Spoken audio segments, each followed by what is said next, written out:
Connais-toi toi-même. Faire résonner sous des voûtes cisterciennes cette inscription du temple de Delphes, reprise par Socrate 5 siècles avant Jésus-Christ, peut paraître choquant. La faire résonner, disons plutôt la soumettre à la réflexion aujourd'hui au sein de l'abbaye de Cîteaux peut paraître surprenant. Quel est le rapport entre la pensée de Socrate et la méditation de Saint Bernard? Voilà une belle tranche d'humanité et de spiritualité à parcourir avec nos invités, à qui nous demanderons de nous faire comprendre le sens de cette pensée. As-tu jamais pris ce chemin où le monde entier apparaît dans sa fraîcheur première, neuf et pur, comme l'eau au sortir de sa source? As-tu jamais pensé que cette source jaillit au plus intime de toi-même, inépuisable, joyeuse et fraternelle? Depuis 9 siècles, Cîteaux et toute la famille cistercienne n'existent que pour mieux en permettre l'accès.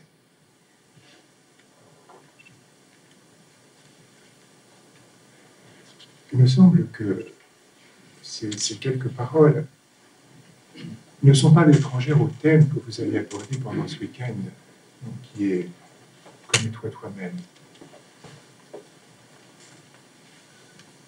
Et je dirais que se connaître soi-même, est-ce que ce n'est pas naître à soi-même?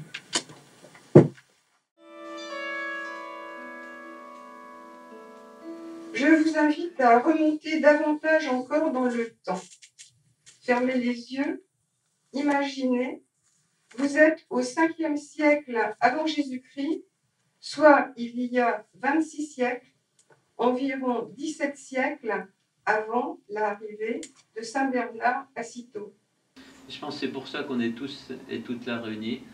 On pressent qu'il y a comme un mystère qui nous appelle. Vous savez, un peu comme le caractère mystérieux de ces brumes d'automne au-dessus d'un étang, avec des cystes aussi énigmatiques que le sont nos frères moines quand on les regarde. Et c'est vrai que ce mot cistercien est tout à fait intéressant. Se reconnaître frère des roseaux, finalement, et puis en même temps acquérir cette extraordinaire souplesse. On parlait déjà de La Fontaine, et ce savoir forcément fragile. Toi-même, hein, donc la considération, hein, qui porte sur toi, mais qui de l'humilité te conduit à la charité, et de la charité à la contemplation. En même temps, cette contemplation ne sera parfaite que lors de la résurrection finale. Merci de votre attention. On a sans doute, pendant le week-end, il y a un mot qui a beaucoup résonné, c'est le mot résonance. Oui. Hein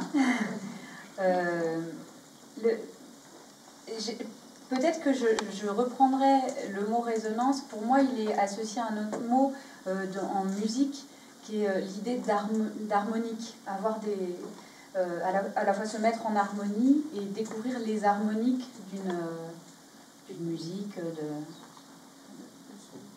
d'un son, voilà, merci.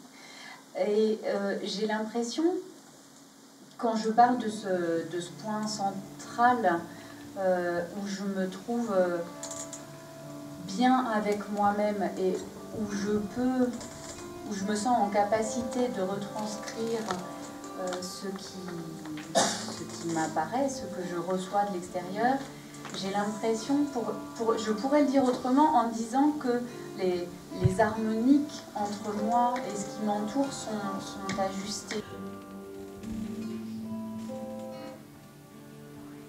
De tous les mouvements de l'âme, seul l'amour permet à la créature de répondre à son Créateur.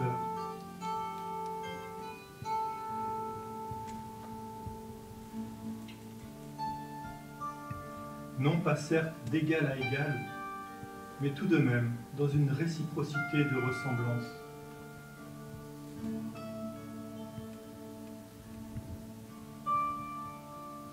Ceux qui l'aiment trouvent précisément dans cet amour la plénitude de la joie.